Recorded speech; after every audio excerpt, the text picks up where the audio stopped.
Imagine waking up in a room no bigger than a modern closet, the stench of sewage wafting through your window as you hear your neighbors arguing through paper-thin walls. You rise from your bug-infested mattress, careful not to hit your head on the ceiling that slopes so low you can't stand upright. Outside, you hear the screams of a thief having his hand chopped off in the town square. Welcome to the glamorous life of a medieval city dweller, where surviving until sundown was considered a successful day. You've probably pictured medieval cities as quaint collections of half-timbered houses with cheerful peasants strolling cobblestone streets, perhaps dodging the occasional chamber pot. Maybe you've imagined vibrant marketplaces, noble knights, and the distant spires of majestic cathedrals. It's time to shatter those rose-tinted fantasies with the brutal sledgehammer of historical reality. Medieval urban life wasn't just uncomfortable by modern standards. It was a horrifying daily gauntlet of disease, violence, filth, and oppression that would break even the toughest among us within days. Forget everything your high school history teacher told you about medieval towns being centers of culture and commerce. While not entirely wrong, that sanitized version conveniently omits the fact that these urban centers were also literal death traps, where the average life expectancy plummeted the moment you passed through the city gates. Let's dive into the nightmare that was medieval city living. A world so shocking that you'll never complain about your cramped apartment or noisy neighbors again. Your first challenge in a medieval city would be simply finding somewhere to live. Unlike our spacious modern cities with their building codes and zoning laws, medieval urban centers were chaotic jumbles of structures crammed inside defensive walls. As cities grew, they couldn't expand outward because of these fortifications, so they did the next best thing. They grew upward and inward. Houses were built so close together that you could reach out your window and shake hands with your neighbor across the street. Upper floors often extended beyond lower ones, creating dark tunnels where sunlight never reached. The streets themselves were nightmarishly narrow, many no wider than 6 feet across. In London's poorer districts, streets were sometimes just 3 feet wide, forcing pedestrians to turn sideways to pass each other. This wasn't just inconvenient, it was deadly. Fire could spread from one side of the street to the other in seconds, which explains why medieval cities regularly burned to the ground. The Great Fire of London in 1666 destroyed over 13,000 homes precisely because of this architectural madness. Your actual living quarters would make modern prison cells look luxurious. A typical family of 5 might occupy a single room of about 12 by 15 feet. Privacy was a concept that simply didn't exist. Everyone slept, ate, worked, argued, and sometimes even relieved themselves in the same space. Beds were shared not just with family members, but with whatever vermin happened to be occupying your home. Lice, fleas, bedbugs, and rats were constant companions. The truly disturbing part: this cramped existence wasn't just for the poor. Even relatively prosperous merchants might live in quarters that would be condemned as uninhabitable by modern standards. The difference was that wealthier families might have 2 rooms instead of 1, or perhaps glass windows instead of shutters covered with oiled parchment. True comfort was reserved exclusively for nobility and the highest clergy, who made up less than 2% of the urban population. Housing materials would shock modern building inspectors into cardiac arrest. While stone buildings existed for the wealthy, most city dwellers lived in structures made of whatever was cheapest and most available. Walls were typically wattle and daub, essentially sticks covered with a mixture of mud, clay, animal dung, and straw. Roofs were thatched with reeds or straw, providing the perfect habitat for rodents, insects, and all manner of creatures that would occasionally fall onto sleeping residents. These homes weren't just structurally unsound, they were literal fire traps. With open flames needed for cooking and heating, and buildings made of what amounts to kindling, it's no wonder that citywide fires were almost routine occurrences. In 1212, a fire in London killed an estimated 3,000 people, roughly 10% of the city's population in a single night. The truly horrifying reality is that burning to death in your sleep was a mundane risk, not an exceptional tragedy. Now, let's talk about something even more repulsive than your living situation: medieval urban sanitation, or more accurately, the complete lack thereof. The most shocking truth about medieval cities isn't the poverty or the violence, it's the filth. Modern visitors to a medieval city would likely vomit within minutes of arrival, overwhelmed by the cacophony of stenches that permeated every corner. Forget sewage systems. Human waste was typically disposed of using the chuck it out the window method. While some cities had laws requiring a warning shout of "Gardy-loo" before emptying chamber pots into the street, compliance was, shall we say, inconsistent. The more sophisticated areas had open gutters running down the middle of streets to carry away waste, which meant that every rainfall turned roads into flowing rivers of excrement. Some larger homes had cesspits beneath them, essentially holes in the ground where waste collected. These were supposed to be emptied regularly by gong farmers. Yes, that was their actual job title, but overflowing. Cesspits were common. In London, archaeologists have found medieval cesspits that hadn't been emptied for 50 years. Imagine the smell emanating from your basement after half a century of family waste collection. Now imagine that smell being completely normal. The rivers and streams running through medieval cities functioned as both sewers and water sources. Yes, you read that correctly. The same river that received the city's waste also provided its drinking water. The Thames in London was so polluted that its stench would occasionally force Parliament to suspend sessions. One medieval visitor to London described the river as more a sewer than a river. Yet Londoners continued to drink Thames water well.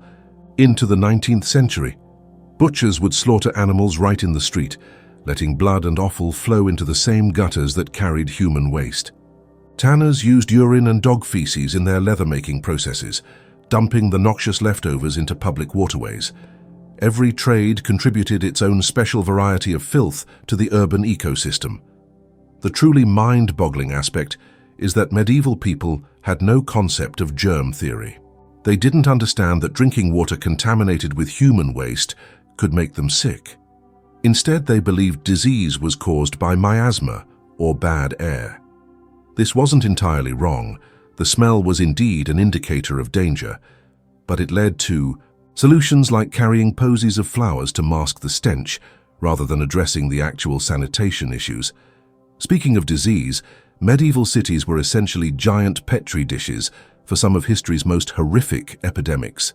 The infamous Black Death of the 14th century killed between 30% and 60% of Europe's population. But it was just one of many plagues that regularly swept through urban areas. Cities were hit hardest because of their population density and abysmal sanitation. The average medieval city dweller faced a daily gauntlet of potential diseases that would terrify modern physicians. Dysentery, typhoid fever, and cholera were so common they were considered normal parts of life rather than exceptional outbreaks. Children regularly died from what we now consider minor illnesses. A simple cut could lead to deadly infections in an environment where everything was coated with filth. Perhaps the most disturbing aspect was how medieval medicine often made things worse rather than better. Physicians might treat your fever by draining your excess blood, further weakening your already struggling immune system. Open wounds might be cauterized with boiling oil or treated with poultices made from substances we now know are toxic. Hospital wards were often simply places where the sick went to die, packed so tightly that diseases spread rapidly from patient to patient. City air itself was toxic by modern standards. With no environmental regulations, every home and workshop freely belched smoke from wood and coal fires into the already fetid atmosphere. In London, the combination of fog and coal smoke created a poisonous mixture called sea coal smoke that left a black film on every surface and in every lung. Respiratory diseases were rampant, with many urban residents developing chronic coughs that never subsided. Let's take a moment to consider what you'd actually eat if you lived in a medieval city. Forget farm-to-table freshness or organic produce. Urban food supplies were a nightmare of adulteration, spoilage, and outright fraud. Bread, the staple food for most city dwellers, was routinely bulked up with sawdust, ground beans, or even chalk to make flour go further. Milk was watered down or mixed with chalk to improve its appearance after spoiling. Meat was often sold well past the point where modern health inspectors would condemn it. would condemn it. Food preservation techniques were primitive at best. Without refrigeration, meat and fish were preserved through smoking, salting, or pickling, methods that changed the flavor drastically and often failed to prevent dangerous levels of bacterial growth. The wealthy could afford fresh meat regularly, but common city folk might go weeks eating nothing but increasingly stale bread and whatever vegetables they could afford, often already half-rotten from sitting in market stalls. The truly unsettling reality is that food poisoning was a regular occurrence rather than an exceptional event. Ergotism, caused by a fungus that grows on rye, could cause hallucinations, burning sensations in the limbs, and eventually gangrene and death. Yet outbreaks were so common that it had its own name, St. Anthony's fire. People simply accepted that eating could occasionally result in agonizing illness or death. Taverns and alehouses served beer that was safer than water, simply because the brewing process killed some pathogens, but these establishments had their own health risks. Medieval alcohol was often laced with various herbs and additives to mask spoilage or increase potency. Some of these additives, like henbane or deadly nightshade, were outright poisonous. Imagine risking death every time you went out for a drink, not from alcohol poisoning, but from actual poison. The wine situation wasn't much better. Lower quality wines were often sweetened with lead, causing chronic lead poisoning among regular drinkers.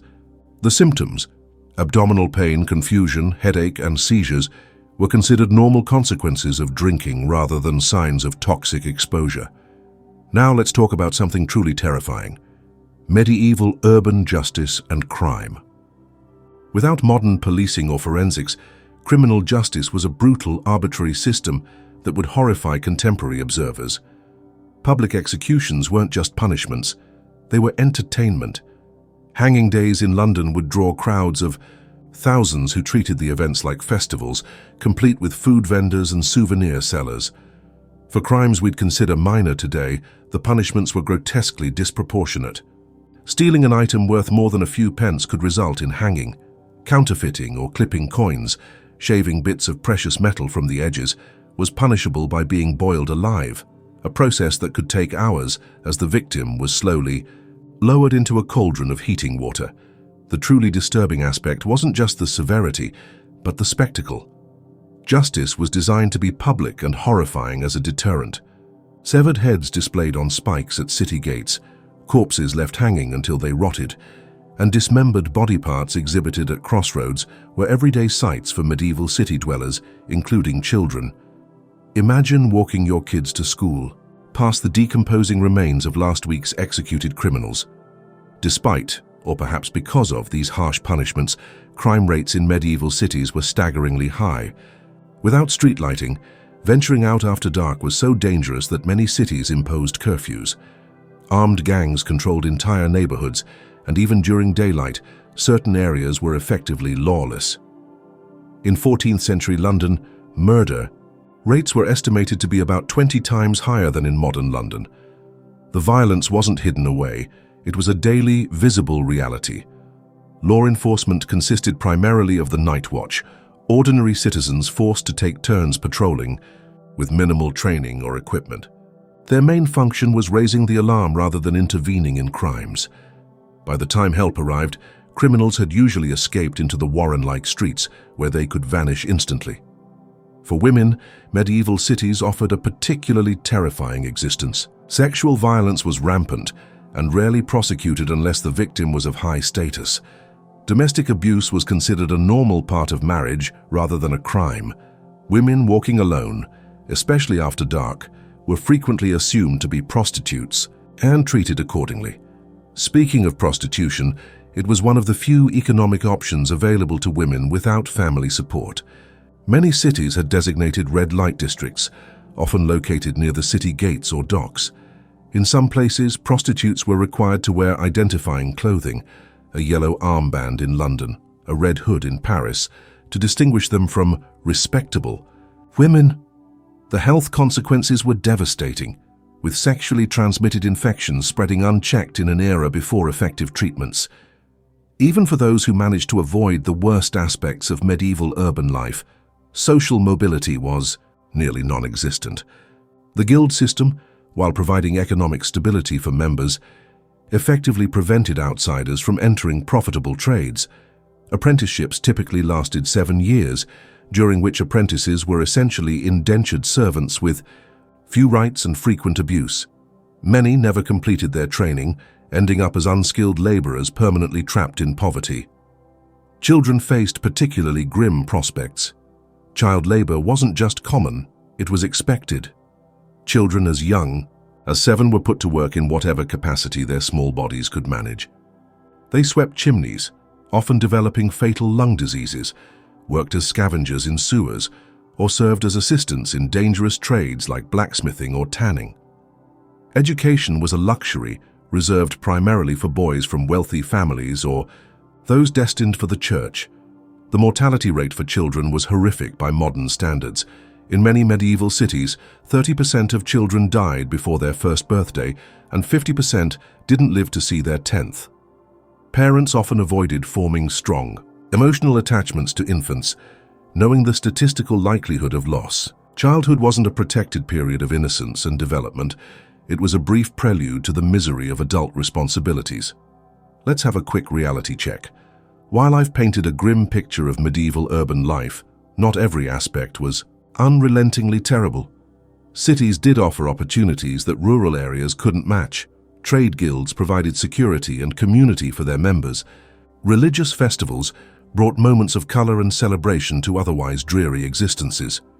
The saying, "City air makes you free," reflected the genuine advantage that urban areas offered serfs who could escape their rural lords after residing in a city for a year and a day.